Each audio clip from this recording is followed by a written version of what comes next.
Welcome back to the Maritime History Podcast, everyone. You're listening to Episode 11, Harappa and the Erythraean Sea. And today's episode is brought to you thanks to the kind donation of listener Rick Conley. I just wanted to say a personal thank you to Rick. Your donation allowed me to become a member of the Society for Nautical Research, which publishes a lot of academic research about maritime history and nautical history in their quarterly journal. So being a member of this society gives me access to a lot more research material that will hopefully help improve the quality of the show and the depth of our discussion as we continue growing. So thank you again, Rick, for helping me gain access to that material. I really appreciate it. And to all the other listeners of the show, Rick is a photographer whose main subject is horses, as they appear at horse contests and other types of events in his local area. So if you're curious to see his work, you can check it out on his website at www.drafthorsephoto.com.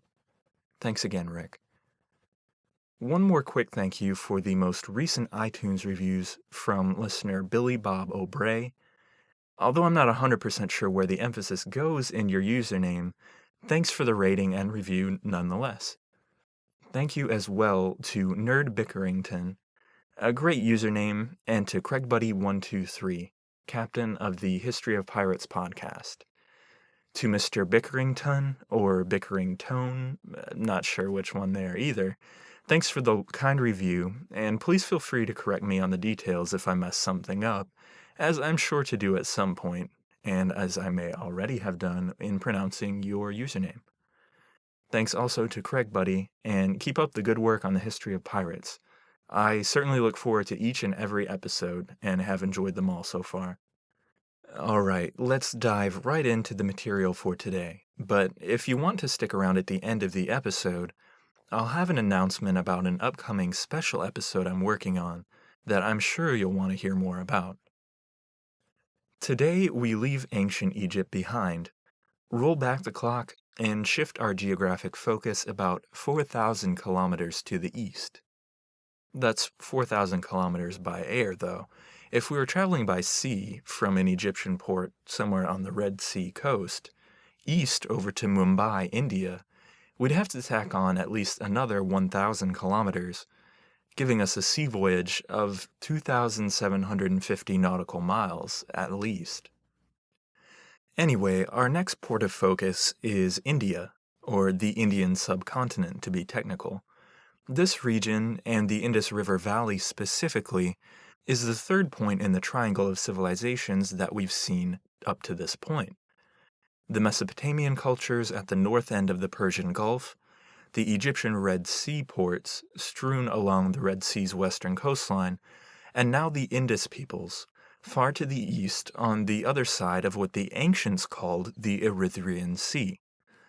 Today we refer to the sea as the Arabian Sea. It's the body of water that's bordered by the Horn of Africa, the Arabian Peninsula, and the western coasts of the Indian subcontinent. The word Erythra in Greek means red, so the Greeks and Romans called the Arabian Sea the Red Sea, not to be confused with the separate body of water that we now call the same name. A Greek writer commented on the origin of the name by saying, "They say that the sea called Erythra, or red, is of a deep blue color, but that it was so named, as I said before, from a king Erythras, who gave his own name to the sea in question." Despite this ancient claim, it's more plausible that the sea, like today's Red Sea, gained its name because of the annual blooms of the red-colored Trichodesmium erythraeum near the water's surface. These are organisms, and they're also known as sea sawdust. They're some type of bacteria that I really didn't spend much time looking into, so I can't explain them to you properly beyond the fact that some of them appear as a reddish hue in the color, and that's where the red in the Red Sea, or the word erythra, comes from. On a broad level, I think it will be helpful for us to understand the cultures of the Indian subcontinent as part of a maritime system, Because much of what we know about the ancient peoples of the region, and their maritime exploits in particular, comes by way of their connection with Egypt or with Mesopotamia. The early cultures of the Indian subcontinent didn't leave us much in the way of a written record, and for the earliest of civilizations there, we haven't even deciphered their pseudo-writing system yet, but more on that in a minute. Before we home in on the oldest known civilization of the region, let's get a broad view of the role that monsoons play in connecting the three regions that I just listed. Our best source of information about the region from a maritime perspective comes from an anonymous work written by a Greek Egyptian sometime in the 1st century BCE. It's called the Periplus of the Erythraean Sea, and although it comes from a much later period, it's a good jumping off point for our purposes today. The work is a 68-chapter description of the coastlines around the Indian Ocean, with descriptions of the major port cities, the goods that could be had at each port, and much more beyond that. The most interesting descriptions, in my opinion at least, involve the sailors' navigation tips about how best to reach these locations, and the dangers for which to keep a lookout. In several places throughout the Periplus, the writer mentions a month of the year during which he suggests you should begin your journey to or back from India, as the seasonal monsoon winds make the journey much quicker when they're at your back. I tried to summarize how the monsoon winds work myself, but I think it'll be much more helpful to just pull a paragraph from Brian Fagan's book Beyond the Blue Horizon to help describe the importance of these winds to the region and to the region's history. He writes, "The secrets of the monsoon were common knowledge around the northern Indian Ocean, sometimes called the Arabian Sea, long before recorded civilization. In these usually benign waters, the monsoon winds blow from the northeast from November to March, and somewhat less predictably from the southwest between May and September. Summer heat warms the continental land masses north of the ocean. The hot air rises and creates a low pressure zone at the Earth's surface, causing moisture-laden air from the sea to move into the low pressure area. As this air climbs on rising air currents, rain-bearing clouds bring monsoon rains. In winter, the pattern reverses, because the ocean cools more slowly than the land. The winds now blow toward the ocean. The northeast monsoon wind is the major player, a lovely breeze that blows virtually continually, never at gale force, almost never dropping to a flat calm, never changing direction dramatically. This is a sailor's delight." Indeed it was, and continues to be, the sailor's delight. The sailor who wrote the Periplus was intimately acquainted with the monsoon winds, telling his readers that most sailors left Africa in July en route east to the Indus River Valley, so as to take advantage of the winds. He says that it is more dangerous then, but through these winds the voyage is more direct and sooner completed. Of the Indus River Valley, the Periplus says that from it flows the river Sinthus, or the Indus River, the greatest of all the rivers that flow into the Erythraean Sea, bringing down an enormous volume of water, so that a long way out at sea, before reaching this country, the water of the ocean is fresh from it. Now, as a sign of approach to this country, to those coming from the sea, there are serpents coming forth from the depths to meet you. And a sign of the places just mentioned, and in Persia, are those called Grea. This river has 7 mouths, very shallow and marshy, so that they are not navigable except the one in the middle, at which by the shore is the market town Barbaricum. Now, I can't personally vouch for the validity of the sea serpents that supposedly met arriving sailors, and the Greek word used here, Barbaricum, refers to the port city of Karachi, Pakistan, but more generally it was used to describe regions that they felt were outside of the bounds of civilization. The author of the Periplus had a negative opinion of the Arabian Sea as a whole, saying that navigation is dangerous along the whole coast of Arabia, which is without harbors, with bad anchorages, foul, inaccessible because of breakers and rocks, and terrible in every way. His description of the Indian coastline also paints a pretty bleak picture.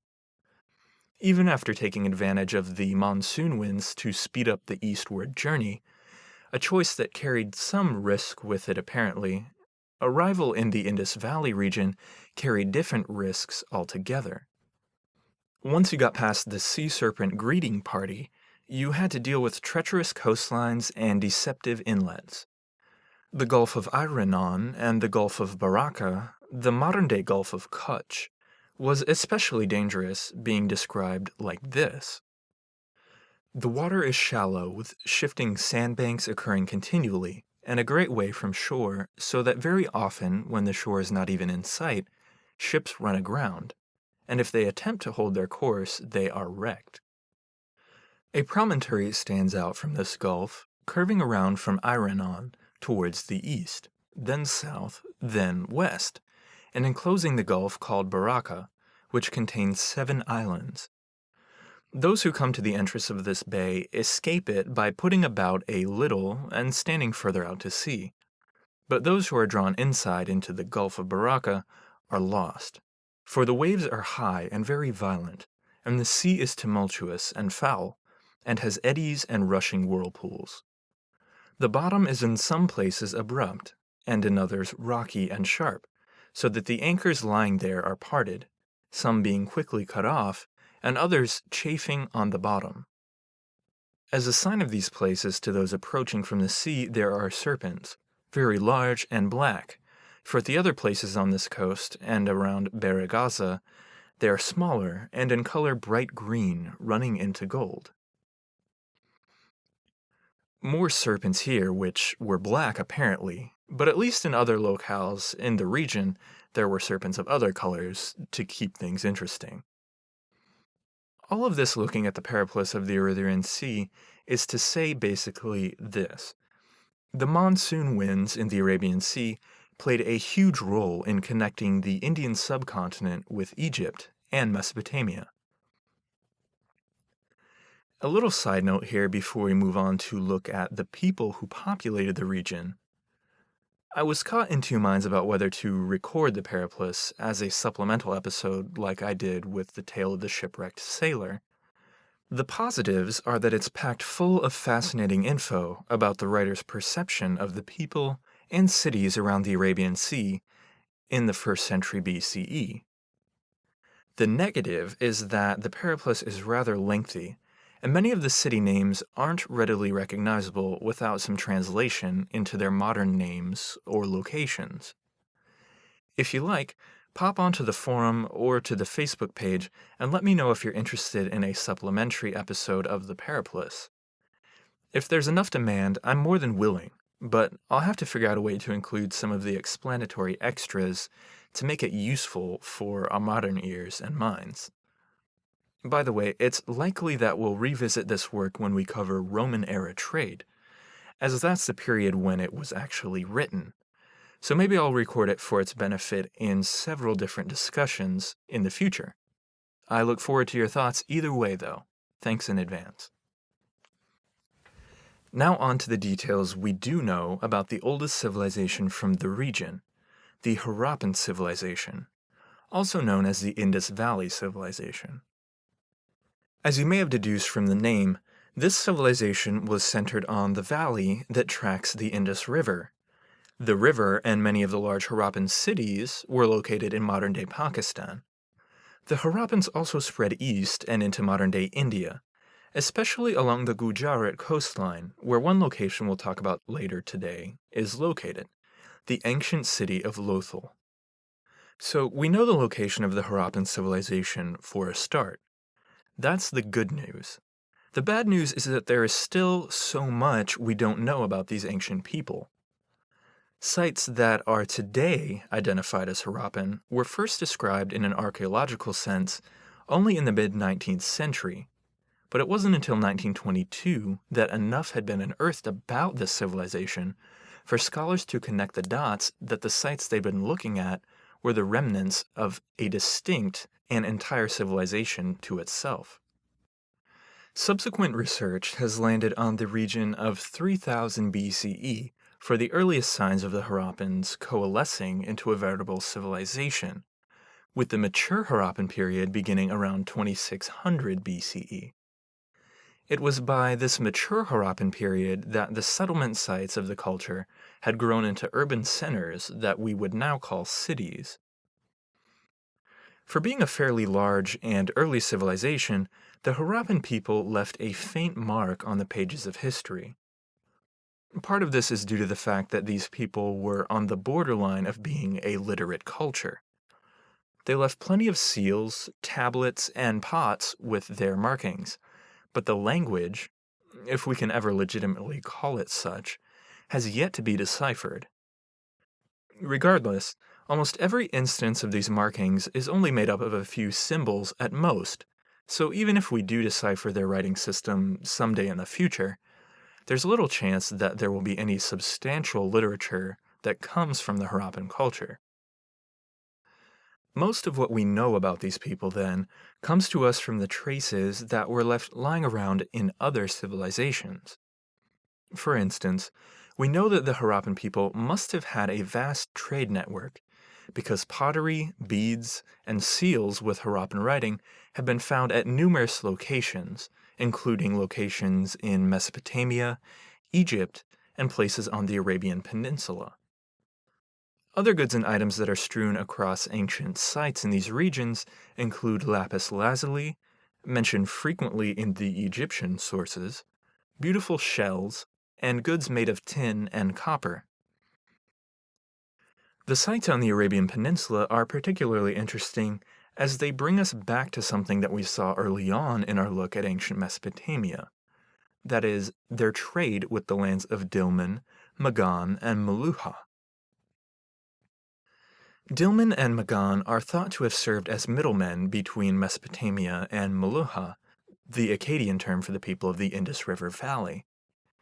The bulk of the archaeological evidence for trade with Meluhha that's been unearthed in Mesopotamia, and on the Arabian Peninsula also, comes from the Akkadian dynasty period of Mesopotamian history, so beginning around 2300 BCE, when Sargon forged his empire and effectively unified the region, thereby opening the way for merchants from the southeast to bring their wares up to Mesopotamia. By this time, the Harappan civilization had been growing for a while, so when Sargon's empire set the right conditions, the Harappans were in a prime position to capitalize on their wealth of resources and the relative lack of natural resources in Mesopotamia itself. As strange as it may sound to those of us who've been conditioned to think of modernity as the pinnacle of man's achievement, even the ancient Bronze Age world was a burgeoning place of long-distance trade and sophisticated exchange between cultures. While it's entirely possible that the Harappan people sailed west on the Arabian Sea to conduct their trade, archaeological evidence of ships or shipwrecks is sadly lacking. That being said, the Indus River Valley is aptly named. It's a riverine region where the Harappan people learned the local waters by heart. Obviously, their goods got to Mesopotamia somehow, and it wouldn't be surprising to find out that the Harappans were enterprising sailors, but we just don't have enough hard evidence to draw the conclusions that we'd like to be able to draw. We do, however, have evidence from the late 3rd millennium BCE that there was a village of Meluhhans, likely Harappan settlers, outside the Mesopotamian port city of Lagash. It would make sense that they got there via sea, though again it's possible that they hitched a ride on board a Mesopotamian trade vessel, or even that they made multiple connections with short-distance traders between Meluhha, Magan, Dilmun, and then finally in Lagash. Ultimately, we know from evidence along the route to Mesopotamia that the Harappans traded a wide variety of goods with their neighbors to the north and to the west. Although we don't have evidence of ships themselves from the Harappan period, or even for a while thereafter in the Indian subcontinent, we do have a few ship depictions that have been discovered at the main Harappan cities. Though do keep in mind that research into the many Harappan cities is ongoing, and it hasn't been going on for all that long to begin with. So our knowledge of this culture's maritime technology may evolve extensively in the years to come. The first image is a seal impression discovered in the city of Mohenjo-Daro, one of the largest Harappan cities located inland from the sea, but still situated on the Indus River, thereby giving it access to the Arabian Sea via the river. This crude seal depiction shows a boat that's probably a reed bundle boat, like those we saw in Egypt, though some have proposed the possibility that it may be a planked boat instead. It has a sharply upturned stem and stern, and was steered by long steering oars. The seal depicts one of the earliest Indian ships represented in Bronze Age art, and though some believe that the vertical structures shown in the middle of the boat depict masts, it's more likely that the boat simply had a cabin-like structure in the center. The best representation of a Harappan ship also comes from Mohenjo-Daro, but this one is depicted on a terracotta amulet. This boat had a flat bottom, with raked stern and prow, and there are two steering oars at the stern. In the middle of the boat there's a cabin, and at both ends of the ship a seabird is depicted. There are also two masts on both sides of the central cabin. The ship seems to be constructed of bundle reeds, again, a method of shipbuilding that was used in Egypt during the Bronze Age. The oldest depiction of a boat comes in the form of a graffito that was found painted on a potsherd that was also found at Mohenjo-Daro. This depiction is the one that's most likely to represent a planked boat, possibly with a spoon-shaped hull. The vertical and near horizontal lines above the graffito hull may well be depictions of a mast and yard, and if so, this is the earliest evidence for the use of the sail in the Indian region. I do have a picture of this graffito up on the website if you're curious, but the only one I could find was a reproduction of the graffito as it was depicted on the seal for India's 2001 International Fleet Review in Mumbai. It's not the actual potsherd, but it gives you an idea of the type of boat that was depicted, and you can decide for yourself whether you think the lines above the hull depict a sail or not. As for boat models, not much has been found either. One item was unearthed in the ancient city of Harappa, a site that takes its name from a modern village located near the former course of the Ravi River. The archaeological convention is to name a previously unknown civilization by the first excavated site connected to that civilization. So the Indus Valley civilization, also the Harappan, got its name from the ancient city of Harappa. Anyway, the item from Harappa is a 6 centimeter long terracotta item that's been interpreted as being a toy boat model. For what it's worth, this model shares the traits of the boat depictions that were found at Mohenjo-Daro. They're all flat-bottom boats with high prows, a shape that's characteristic of the reed bundle type of boat that was probably used to traverse the river system in the Indus River Valley itself. As I've already said at least once, we don't have any physical ship remains connected to the Harappan civilization. However, the mention of Harappa as a city brings up an interesting point that I was astounded by when I first stumbled upon it in my research. The Harappan civilization as a whole consisted of at least 1,000 cities and settlements, though the actual number was probably far greater. The city of Harappa itself is thought to have had around 25,000 residents, so a fairly large city for the time period about which we're talking. Here's the amazing part, though. The Harappan civilization encompassed over 680,000 square kilometers, more than twice the area occupied by its contemporaries in Egypt and Mesopotamia. Harappan sites across this great expanse shared many remarkable similarities in terms of their material culture, iconography, and settlement pattern. And although there are regional variations, it was the high degree of similarity across this vast area that led archaeologists to declare the discovery of a new civilization. Lest you think I'm straying too far from our maritime history focus, here's why I think that this tidbit is relevant. Harappa, the city, is located far inland on an alluvial plain, so it's also far from any significant sources of stone or other building material. The city also happens to be the second largest Harappan site discovered to date, and every single stone found at the site, down to the smallest pebble, had to have been transported there by some human activity from the surrounding highland areas. Conveniently for the people of Harappa, although also the likely reason why they built the city where they did, Harappa is located in the Punjab region, a region whose name literally means land of the five rivers. Most of the stone used to build Harappa came from sources at least 120 kilometers away, some types of stone coming from sources over 200 kilometers away. So how did they get it to the site of Harappa?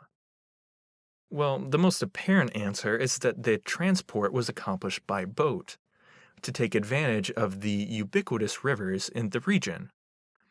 This was likely the case to some degree, though one analysis I came across made the case that the Harappan people did the bulk of such transport on land, only using boats as ferries to cross rivers when absolutely necessary. As with most of what we've seen so far from the region, we don't have a definitive answer. We know that these people were familiar with boats thanks to the depictions that have been found, but the lack of physical ship remains would suggest that their use may not have been as prevalent as was the case in Egypt and Mesopotamia. Let's go ahead and turn our attention to the coastal cities and see if we can flesh out how connected the Harappans were to the sea as opposed to the rivers. The sites we've seen so far, mainly Harappa and Mohenjo-daro, were located far inland on the Indus River. The next few sites are all coastal cities, interpreted as being ancient port cities of the Harappan people. Many of these sites are situated somewhere in the Gujarat region, which includes the Gulf of Kutch and the Gulf of Cambay, the area that was discussed in the Periplus of the Erythraean Sea as being difficult to navigate. The site that's most often mentioned as important to our understanding of the Harappan maritime trade is a site called Lothal. This site lies at the head of the Gulf of Cambay and has yielded the largest cache of Harappan seals outside Mohenjo-daro and Harappa itself. So it was likely a Harappan port city, even though it's 800 kilometers away from the Indus River itself. Many of the seals were found in the ruins of a building that seems to have been a warehouse, evidence of the city as a port. More controversial evidence of Lothal as a port comes from a structure that some have interpreted as being among the world's oldest dockyards. This structure is basically a basin lined with brick and built into the ground with a wall around the outside edge. It has a depth of 3.1 meters, but it's fairly large, measuring 214 by 36 meters. There's also a sluice gate at one end to control the water level, and presumably to prevent the basin from overflowing. While the structure is most definitely of Harappan origin, recent interpretations have tended to discount the dock theory. Originally, it was proposed that the structure served as a dock for the berthing of ships that could reach the dock by rivers which were fed into the dock basin itself. Other theories have focused more on the likelihood that the basin was an irrigation tank used to store water for drinking and for irrigation. I have to confess that I'm a little bit skeptical of interpreting the Lothal structure as a dock, simply because it seems too good to be true. We know that Mesopotamia at this period had seagoing vessels and made long-distance journeys. We also have reference to docks in literature from this period in ancient Mesopotamia. Yet, we don't even have any archaeological evidence of a dock in Mesopotamia itself. Yet. Compare that to the Indus Valley civilization, where we have no evidence of seagoing vessels, and very indirect evidence of maritime exploits to begin with. Why should we foist the dock interpretation on the structure when it could easily be interpreted as a water basin or even something else that we haven't thought of? That's my 2 cents anyhow. I think it's also instructive that there's not much evidence of foreign items that's been discovered at Lothal. So if the structure really were a dock for foreign and local ships, wouldn't there be more evidence of trade? There are a handful of other coastal cities from the Harappan civilization that have been pointed to as port cities, the majority of them sitting west of Lothal. Some of them are west of the Indus River itself, and their presence is seen as being evidence of a coastal trade route that may have been used in conjunction with the middlemen of Dilmun and Magan. Beyond these other sites, our maritime evidence of the Indus Valley civilization is pretty much exhausted, and even the additional sites give us hardly any new evidence in the way of maritime artifacts. So with that, I'll go ahead and bring today's look at the Harappan civilization to a close. As we saw in our discussion of Mesopotamia, the Harappan trade with their neighbors to the northwest began to decline somewhere in the ballpark of 1800 BCE, and it was almost completely dead within 100 years. The speculation is that a drought got the ball rolling, and that once trade began to dry up, the decline picked up speed. The Harappan people began to move eastward, settling in modern-day India.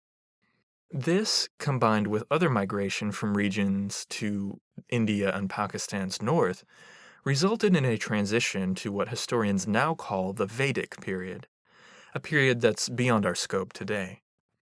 We'll get there eventually and see early India's connections with its neighbors, but a large part of the Vedic periods was also relatively quiet on the maritime activity front, so I don't know if we'll have much to cover there. At this point, I foresee us shifting over to the Mediterranean in earnest, and looking at the Minoan civilization on Crete. From there, we'll fill in any remaining gaps, and then see how the Sea Peoples wreaked havoc on the ancient maritime world. Before I sign off for today, I did also want to let you know about a special episode that I'm working on for inclusion on David Crowther's History of England podcast. As his podcast is currently in the ballpark of covering Henry V related info, I'm putting together a look at Henry V's involvement with the early iteration of the English Navy. It should be a fun detour from our ancient world focus on the podcast so far, and I'll be sure to spread the word once that episode is available. With that, my work here today is finished. I hope that you enjoyed today's episode, and until next time, thanks for listening to the Maritime History Podcast.